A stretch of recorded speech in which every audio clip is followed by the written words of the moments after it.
Namami धन्वन्तरिमादिदेवम् सुरासुरैर्वन्दितपादपद्मम् लोकैर्जरारुभय मृत्युनाशम् धातारमीशं विविधौषधीनाम्.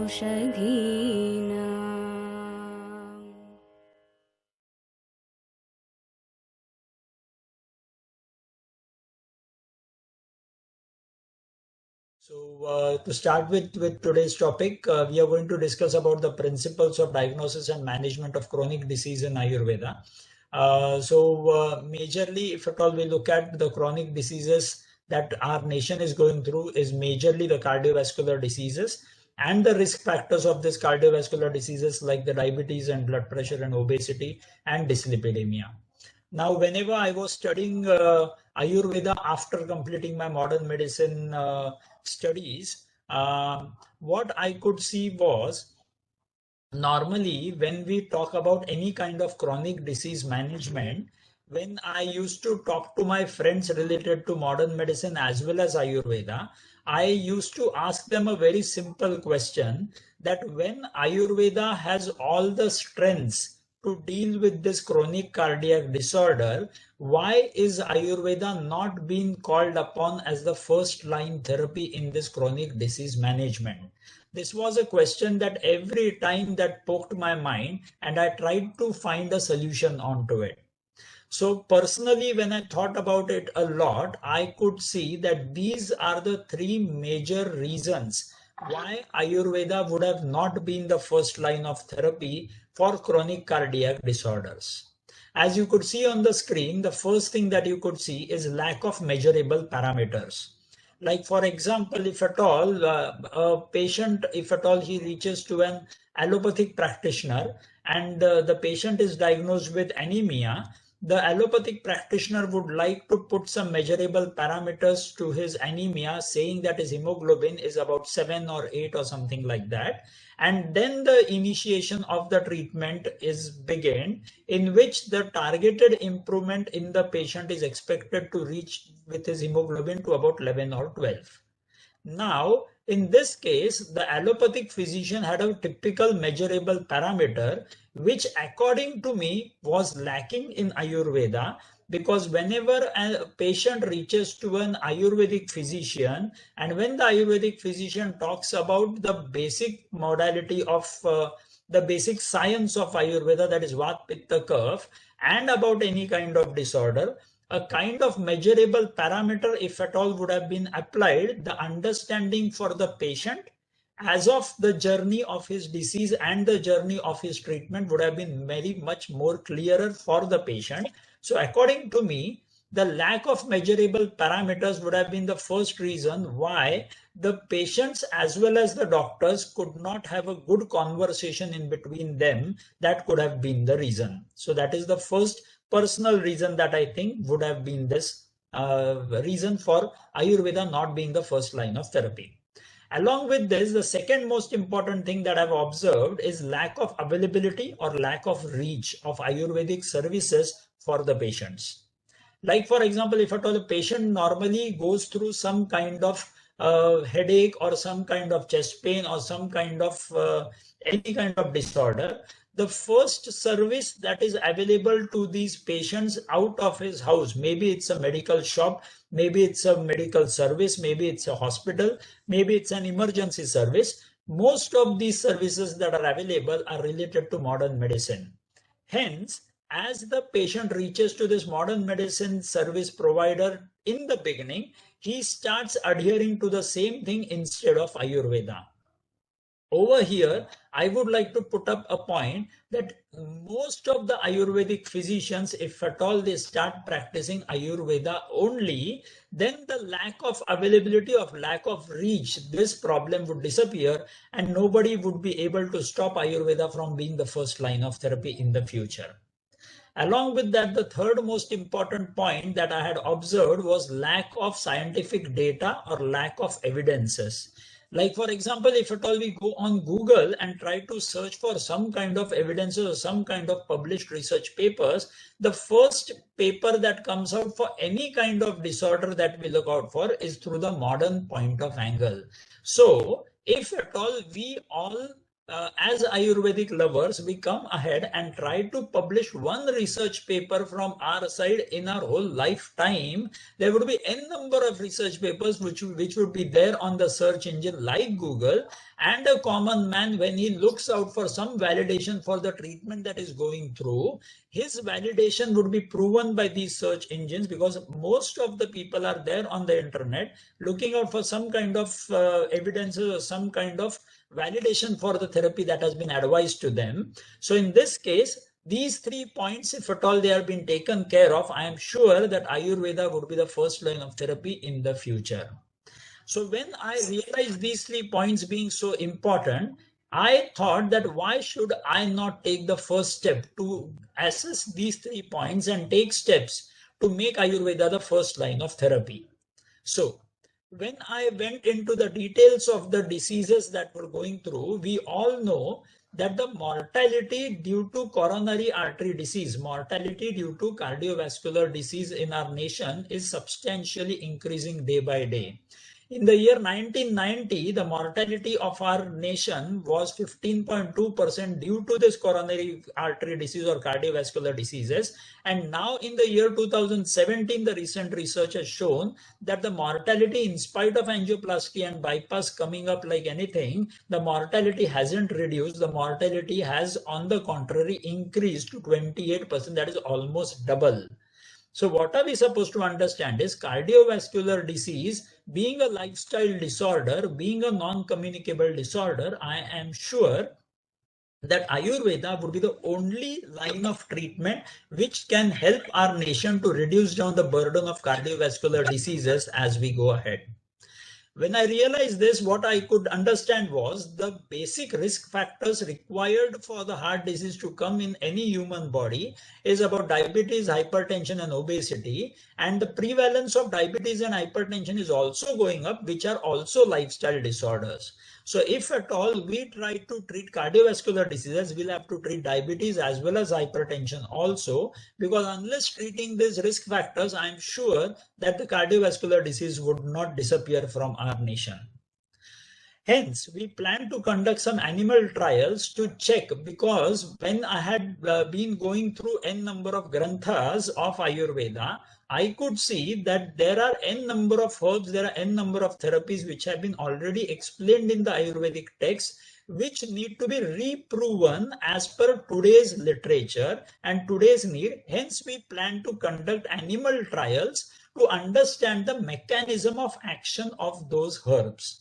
Like, for example, when I was going through my modern medical studies, I could see that there are n number of medicines which have been already explained in allopathy, and each and every medicine of this allopathy has a typical mechanism of action.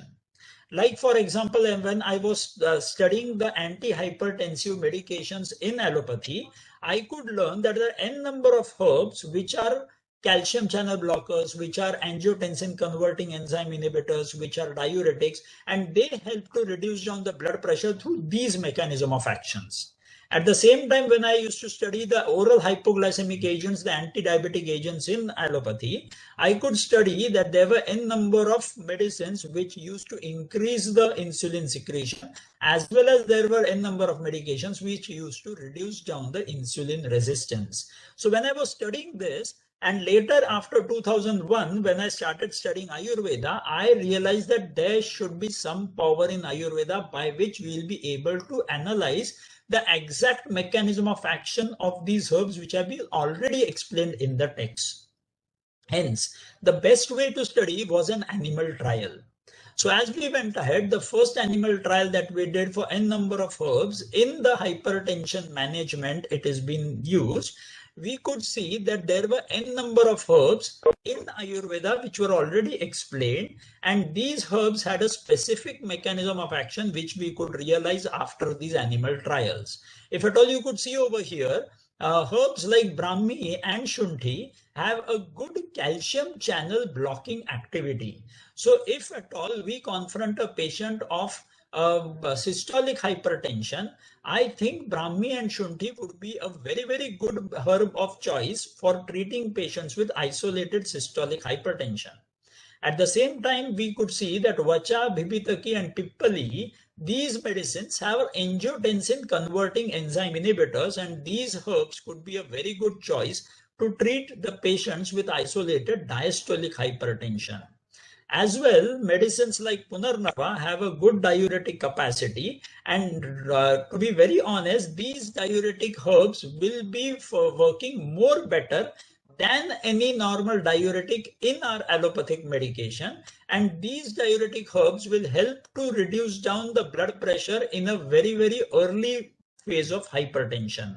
So if at all we get an idea about the mechanism of action of these herbs, the confidence that we have on our herbs, on our system, would be increased, doubled or tripled.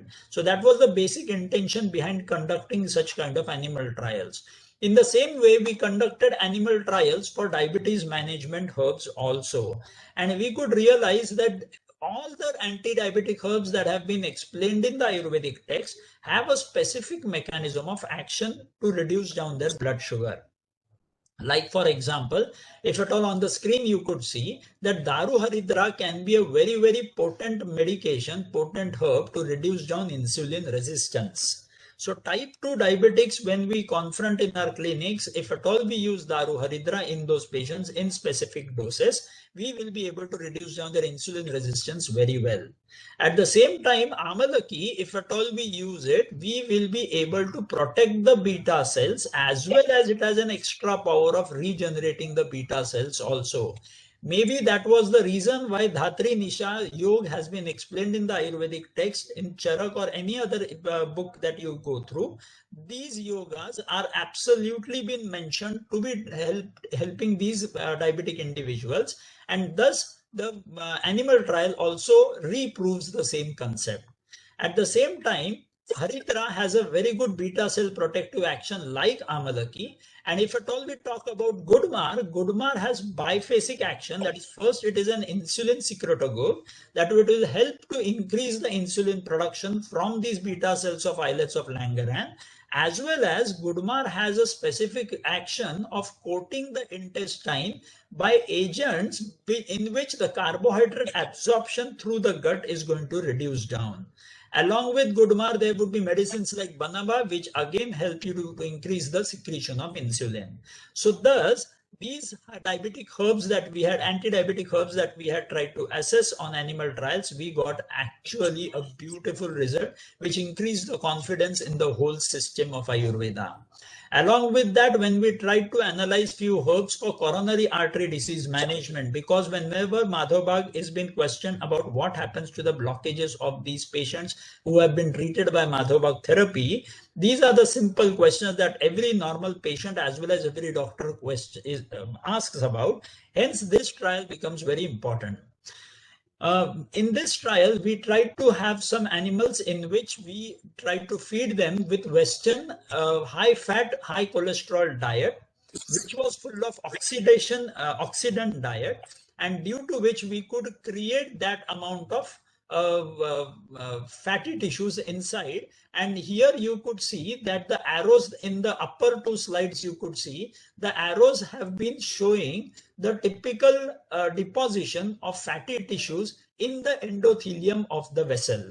So this is the histology of the blood vessel of the animals which were fed with Western diet, the upper two slides. And after this Western diet feed, we could see on histopathology that there was good amount of deposition of fatty tissues inside the endothelium of this blood vessel, which were called as blockages. Now, the same animals, the group of animals which were fed with the same Western diet, for 6 weeks, they were fed with some herbs which were supposed to be helping as coronary artery disease reversal herbs. And with these herbs, we could see that the endothelium in the lower two slides, you could see that the endothelium is absolutely intact without any kind of deposition of any kind of fatty tissues in this endothelium. So what we could infer from this is, if at all we are supposed to reprove Ayurveda as a preventive as well as curative science, we are supposed to conduct such kind of animal trials in which coronary artery disease prevention also could be proven to the society. The herbs which we had used for this coronary artery disease management were simple amla rasatmak herbs, which are normally called as Ridya. So over here you could see that Vrikshamla, Matulunga, Amlavetas, such herbs were used, which were supposed to be anti-inflammatory and hypolipidemic in their action on the animal trials. Hence, they could help us to stop the progress of atherosclerosis as well as reverse the whole atherosclerosis process in these animals. On the basis of this knowledge and the whole legacy of Ayurveda that I had gained from my father, Dr. Madhav Sane, who was an eminent Ayurvedic physician in Mumbai. So on the amalgamation of my modern medical science and the Ayurvedic science that I had learned from my father, we tried to create a whole organization which is in the name of Madhavbaug. So that is named in the name of my late father. And through this organization, a team of 450 doctors and 260 clinics all over the nation. We are there in Maharashtra, Madhya Pradesh, Uttar Pradesh, Gujarat, Goa, Karnataka, Delhi. All the 7 states we are trying to reach to these non-communicable disease patients and trying to treat them. So on the basis of the whole treatments that we have done till now, there are n number of research papers that we have published in the recent past few years, which I would like to present so that we understand the whole diagnosis as well as the management through Ayurveda. The first research paper that we had published was about Sampurna Hridaya Shuddhikaran therapy, which was an interventional health model that was a Panchakarma therapy that we had coined as Sampurna Hridaya Shuddhikaran therapy to improve the quality of life in chronic heart failure patients. As we must be knowing, what do we mean by chronic heart failure is patients who are not able to walk without feeling breathless for a certain distance for about 200 meters, 400 meters, 600 meters or a kilometer. Such patients are normally labeled with chronic heart failure tag. Such patients, about 692 chronic heart failure patients were recruited for the trial, and they had undergone this Sampurna Hridaya Shuddhikaran Panchakarma therapy. And at the end of this whole therapy, it was seen that the whole quality of life questionnaire that we have gone through, as well as the VO2 max that we had looked upon, had improved in these patients. And this improvement in the 692 patients of chronic heart failure, this whole trial was published in the world's topmost journal called The Lancet. So this was the first ever Ayurvedic research paper to be published in Lancet, and that is how we had gone through a number of trials after this. Whenever we had presented this trial at various different platforms, there were few limitations to this trial, and the limitations were very clear that you can see on the screen, that the study that we had done was retrospective. That after the patients improved, we had collected the data and tried to retrospectively analyze it and tried to publish it. Hence, the first limitation that could be seen was it was a retrospective data. So obviously it had some lesser amount of importance in the research zone.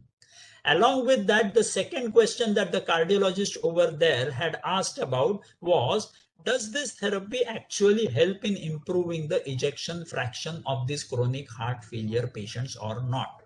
So to reprove this, at that moment at Hong Kong, I had no answer onto it. So when I came back to India, I tried to study for this ejection fraction improvement prospectively. And on the basis of this, we had conducted a trial before going to ejection fraction, whether the 6-minute walk test improves in these patients or not. 6-minute walk test is a test which has been prescribed by American Heart Association for chronic heart failure patients. That is, in a chronic heart failure patient, the patient is asked to walk for about 6 minutes, and within 6 minutes, if at all he is able to complete 350 meters, he is a normal man. But many a times it is seen that a chronic heart failure patient is not even able to complete those 350 meters in 6 minutes. And there is where the whole problem comes in a patient with reduced ejection fraction. So this patient, the whole trial that we had conducted, we could see that the ejection fraction, which was 39% before the therapy, in a span of about 30 days, we could see that the ejection fraction had improved to 45%. So that was a significant change that we could see, which was statistically significant. And we could see that the improvement in ejection fraction due to Ayurvedic therapy can be documented very well.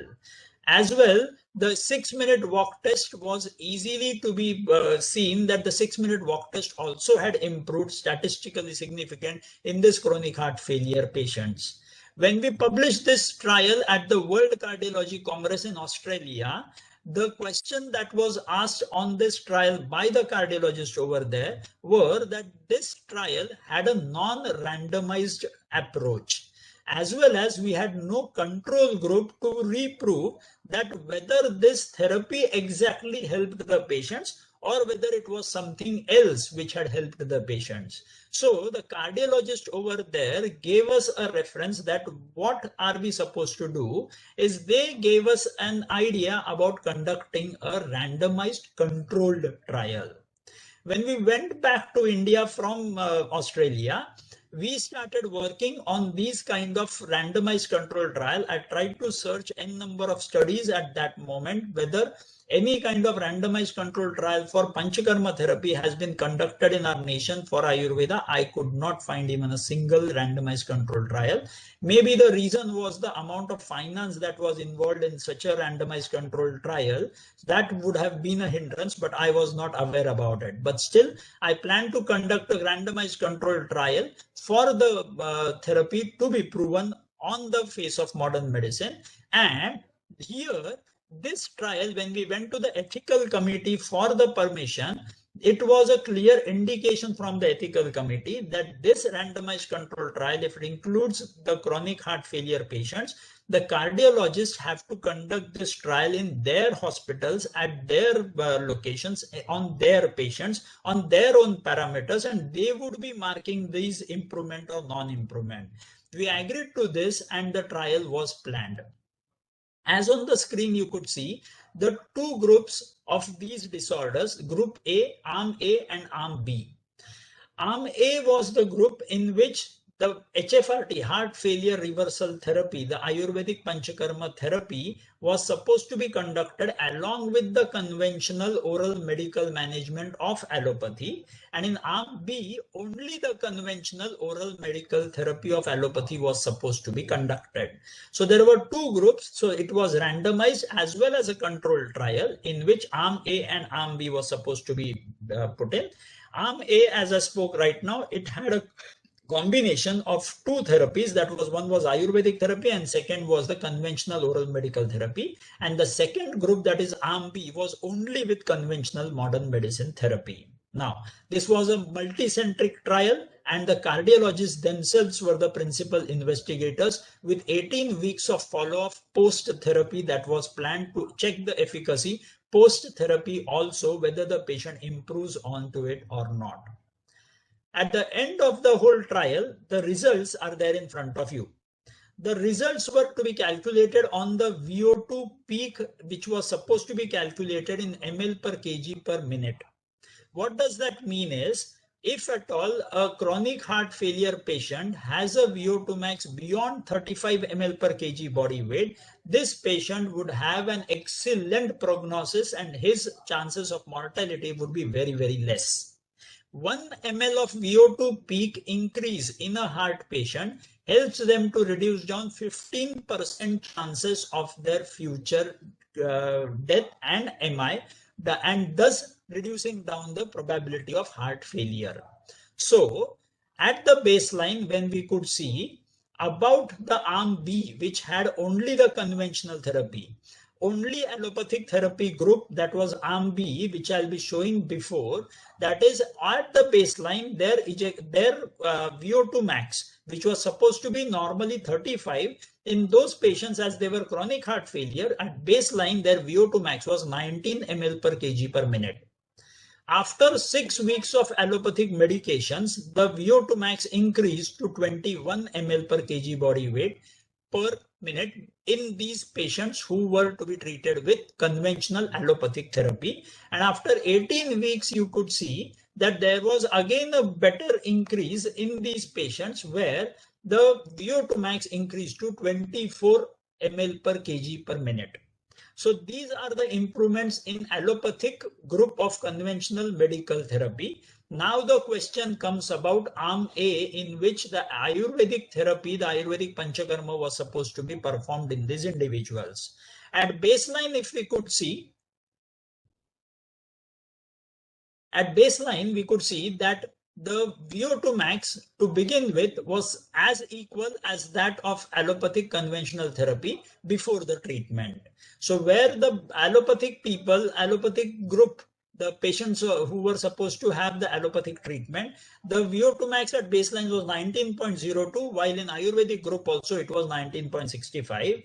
And at the end of 6 weeks of this Ayurvedic Panchakarma therapy, we could see that the VO2 max had risen well beyond the allopathic group of people. And here you could see that the improvement in the VO2 max had gone far beyond the conventional medical therapy, and the improvement was 28 ml per kg per minute. And over here, if at all, you could see that the VO2 max had risen well beyond the allopathic intervention, that was 29 ml per kg per minute.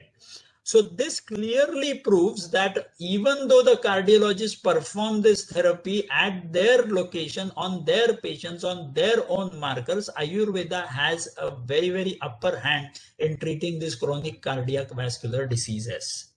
So this paper was published by the cardiologists themselves in the India's topmost cardiology journal called as Indian Heart Journal, which is an official publication of Cardiological Society of India. That is the only cardiological association of our nation in which about 5,000 cardiologists are being enrolled in this organization, and they have their official publication called Indian Heart Journal, where this was the only Ayurvedic paper which was published in Indian Heart Journal, which clearly mentions that 18 weeks of follow-up of this therapy helps to improve the VO2 max and thus the quality of life of these chronic heart failure patients.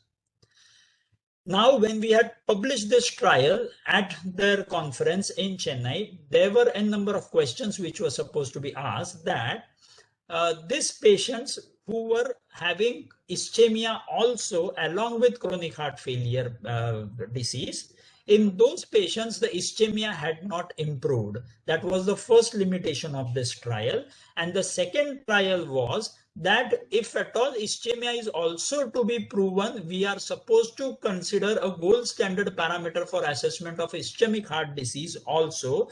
Hence, when I came back to Mumbai, I started studying about ischemic heart disease and tried to come up with a therapy which will help the ischemic heart disease patients to reverse their ischemia also. So we planned a trial for ischemic heart disease patients to reverse their ischemia, and hence the golden parameter that was supposed to be considered was a radioactive test that is normally called as a stress thallium. So thallium is a radioactive isotope which is supposed to be injected in the patient's blood. It reaches the heart, and a gamma scanner is supposed to scan the heart for this thallium which reaches to the myocardium, and wherever it reaches, it creates a yellow-orange color. And if at all the thallium reaches to that area of myocardium, the myocardium is absolutely healthy. But if at all the yellow-orange color doesn't reach the myocardium, that means the myocardium over there is non-healthy. So over here, if at all we could see, the amount of improvement that we had received was the patients who had about 8.9 ischemia to begin with on this stress thallium, their ischemia after a span of about 3 months, about 12 weeks, we could see that their ischemia had reduced down to 6.2. Hence, there was a reduction in the ischemia with the ischemic reversal therapy. That is an Ayurvedic Panchakarma therapy again. Thus, 30% of ischemia was reduced in mere 3 months of our therapy. Now over here, the same kind of presentation of reduction of ischemia you could see in this slide, which is called as before. On the left hand side, you could see that this encircled part, you could see that this orange red color that you could see is the good amount of blood supply that has been reaching to this myocardium. And over here you could see the narrow part where the orange, yellow color, red color has disappeared. And this is the point where there was coronary artery disease and the ischemia was seen on this part of the myocardium. But after the therapy, you could see that the myocardium has gone back to its normal position and the blood supply to that point of myocardium had increased after 12 weeks of Ayurvedic ischemic reversal therapy. So thus, this is a very, very important point that Ayurveda has a very, very strong upper hand in treating cardiovascular diseases. And this research paper, this whole trial that we had conducted and on several patients, this research paper was published in the world's topmost cardiology platform called as European Society of Cardiology. European Society of Cardiology, this was the only Ayurvedic research paper which was published in this European Society of Cardiology, which clearly confirms that Ayurveda is perfect in treating ischemic heart diseases also.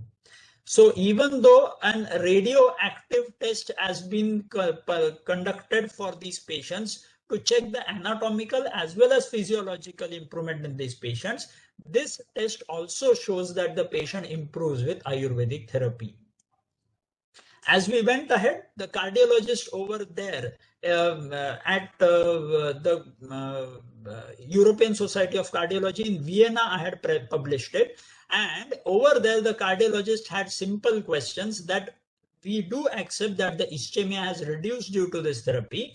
But their question was, do you have a published data about long-term survival of these patients, whether this therapy, which has reduced down the ischemia of these patients, whether it has also helped to reduce down the mortality of these patients also or not. I had no answer over there. Hence, when I came back, I just started with the mortality survival trial of these patients, and we could see that the mortality survival trial gave us a good insight about how much is the survival of patients who are there on Madhavbaug Panchakarma therapy. We could see that the whole amount of improvement that we could document earlier had completely translated over here to improve the survival of these heart patients. If you compare with angioplasty, if you compare with coronary artery bypass surgery, if you compare with the heart transplantation, if you compare it with conventional modern medical therapy, you could see that the Ayurvedic Panchakarma therapy, if at all it is performed on the patients non-invasively, it will help the patients to improve their survival through their heart diseases. And all these are research papers which were published in the earlier days in some of the other research journals. Those documented research papers you could see at the bottom, and that is a complete trial that we had performed to see whether the improvement by Ayurvedic therapy was equivalent to that of modern medicine or not. It was very true that Ayurveda therapy had better effectivity than the allopathic therapy in improving the chronic disease patients. So thus we inferred that if at all the Ayurvedic therapy is been performed for these cardiac patients, the survival can improve to 85.24% and 14.76% was the mortality at the end of 3 years. Later, when we started researching on the diabetes and hypertension patients by improving their risk factors also, recently the trial that we have conducted, the mortality had dropped down to about 8% only. So that is an additional thing which was not a topic to be discussed today. Hence, it has not been included in this presentation. But I am sure that if at all every Ayurvedic physician starts treating a chronic heart failure patient, as well as a ischemic heart disease patient, as well as a diabetic patient, as well as a hypertensive patient, I am sure that the mortality burden that is there on our nation will surely reduce down if at all Ayurveda is being made as the first line of therapy. So thus, Madhavbaug has tried to create a network of 200 plus 260 clinics are there now all over the nation, with 2 hospitals in Maharashtra, one at Khopoli and one at Nagpur. And there are many more rural OPDs that we are coming up with more than 450 Ayurvedic physicians who are many a times graduates, who are postgraduates, and these people are normally trained for the Madhavbaug principles of treatment, and thus we have treated more than about 5 to 10 lakh patients till now since last 13-14 years, and thus we are trying to spread across all over the nation to increase the availability or reach of Ayurvedic services to the nation, so that Ayurveda could be the first line of therapy in the future. So as a whole, if at all we look at the whole statistics of Madhavbaug, we conduct more than about 30,000 stress tests, more than 2 lakh ECGs every year, more than about 5 lakh patients of treated database every year in the nation, in the organization that we generate now with the clinical management system. More than 3 lakh Panchakarma procedures are performed every year for these patients, and more than 100 research papers have been published by Madhavbaug till now in various national and international peer-reviewed research journals. So those 3 major concepts which I began with, the reason why Ayurveda would have not been the first line of therapy, Madhavbaug has taken its own steps to make Ayurveda the first line of therapy. If a single organization of only 450 doctors can make such an impact, I am sure that about so many Ayush physicians which are practicing all over the nation, if at all they take active steps, nobody can stop Ayurveda from becoming the first line of therapy. At the end of the whole session, I would just like to portray with the mission of Madhavbaug. The mission is very, very simple, that we are in a mission of empowering the Ayurvedic doctors through well-researched innovative therapies which are based on Ayurveda. And along with this Ayurvedic therapy, we try to gel the modern diagnostics to make the patient have his measurable parameters, so that the patient as well as the doctor has a good insight of the progress of the disease or as the regression of the disease. Hence, our job is to empower these Ayurvedic physicians with well-researched therapies and amalgamation with the modern diagnostics, so as to reduce the burden of heart disease and its risk factors, that is diabetes and blood pressure, on our nation. Because if we'll be knowing, our nation is going to face the most difficult economical as well as social burden of heart disease in the coming years. That is what WHO has already mentioned. So we Ayurvedic physicians have the strength to reverse heart disease completely back to normal and improve the health of each and every Indian that we can do for them. Hence, I would like to put it up at the end that every Ayurvedic physician has to come ahead and treat each and every non-communicable disease with a complete confidence on Ayurvedic system. So thank you very much.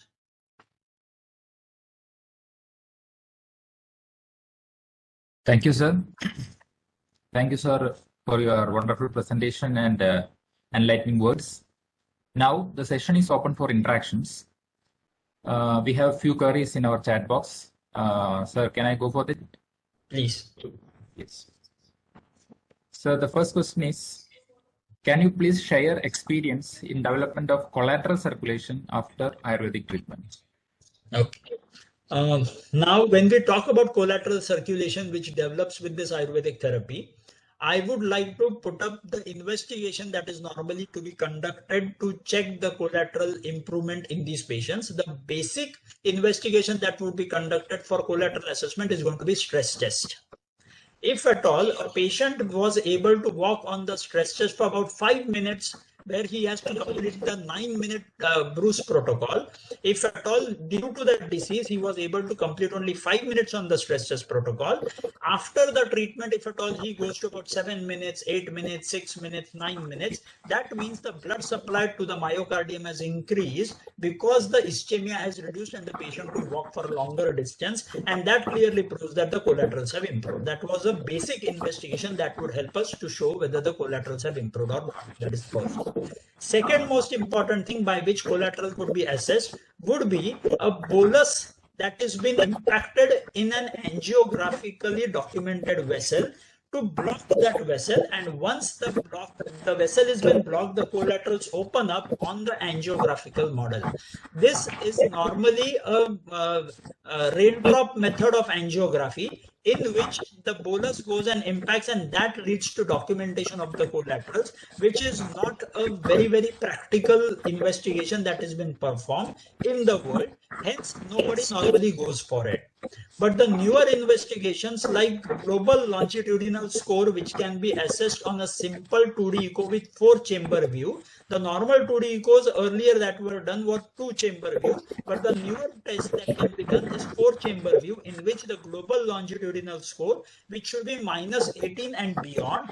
If at all you see that it is -12, -10, -8, that means the patient is ischemic.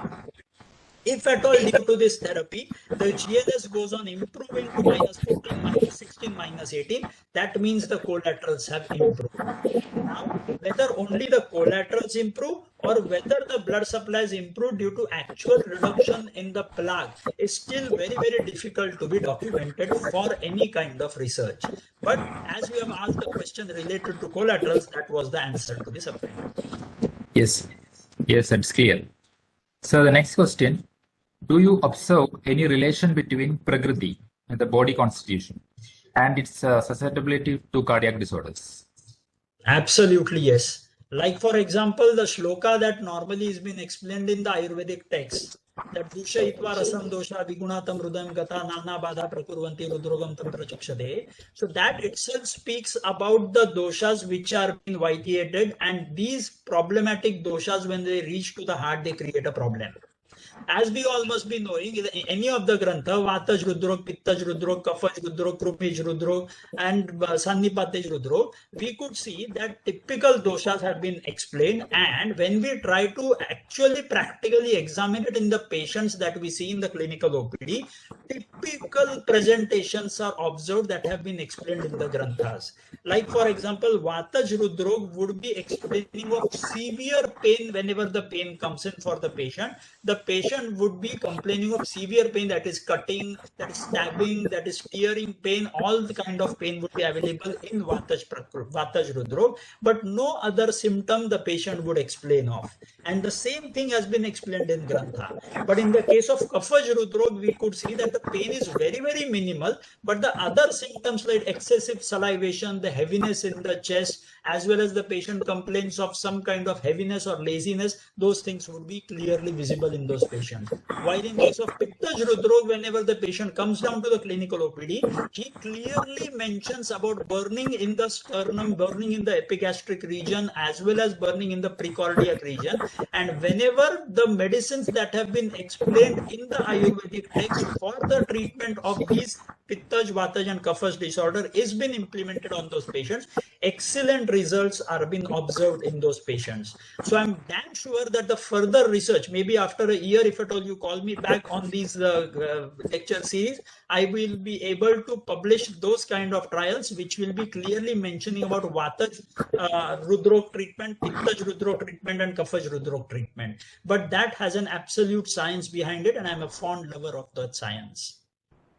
Yes, sir. We are expecting that, sir. The last question. Sir, can you please elaborate which Panchakarma therapies are followed in this Sampurna Hriday Shuddhikaran? As we all must be knowing, the major Panchakarma therapy that Madhavbaug does is basically Basti. The Purva Karma that we do normally in chronic heart failure, we conduct Snehan, Swedan, Ruddhara and Basti. While in ischemic heart disease patients, we conduct Snehan, Swedan and Basti. Madhavbaug believes that Basti being the Ardha Chikitsa, we majorly believe into Basti, and Basti is a very user-friendly procedure as compared to other procedures, because if at all we are supposed to talk about Vaman, which has been explained in Kafaj Rudro, or else in any kind of Rudro, various different preparations for Vaman are supposed to be utilized. Like for example, Pippalyadi Gruta can be utilized for Snehan, and then Vaman in Kafaj and all these things. It has been already explained in Ayurvedic text that Vaman can be performed, but when we talk to the patients about this Vaman procedure, they find it a bit of danger. They find a bit of risk in that procedure, and hence the adherence to the whole therapy reduces down.